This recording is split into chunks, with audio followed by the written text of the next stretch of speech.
په دې ویډیو کې درته د امریکا او ایران د مذاکراتو او ایران ته د وروستي اخطار په اړه، په هرات کې د بوږنوونکې پیښې په اړه او همداراز د محمد نبي لخوا د نوي روغتون د پرانیستو په اړه معلومات درکوو.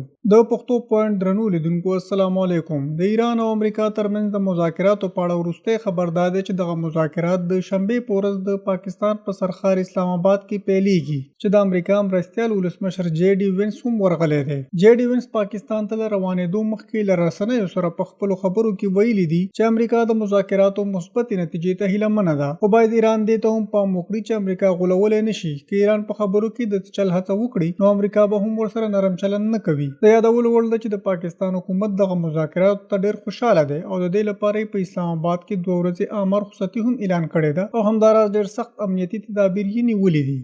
د هرات نه یو زړه بوږنوونکی خبر دا دی چې د دغه ولایت په انجیل ولسوالۍ کې ناپېژانده وسلوالو په ملکي کسانو ډزې کړې دي، چې په دغه پیښه کې 7 تنه وژل شوي او 14 نور ټپیان دي. پخواني ولسمشر حامد کرزي هم د هرات د انجیل ولسوالۍ دغه پیښه غندلې ده او بشري ضد عمل یې یاد کړی دی. هغه د شهیدانو کورنیو ته د غمشریکۍ مراتب وړاندې کړي او د ټپیانو لپاره یې د روغتیا دعا کړې ده. په پای کې درته خبر درکوو چې د ملي لوبډلې مخکښ الراونډر لوبغاړی محمد نبي وطن ته راغلی دی او د کابل په احمدشاه بابا مینه کې د یو نوي روغتون پرانیسته کړې ده. دغه روغتون د عادي ایمي په نوم دی او محمد نبي د روغتون د پرانیستې پر مهال په خپلو خبرو کې ویل چې روغتیایي خدمتونه خلکو ته برابرول یو اساسي اړتیا ده او دا ډول نوښتونه کولی شي د ټولنې د روغتیایي وضعیت په ښه والي کې مهم رول ولوبوي.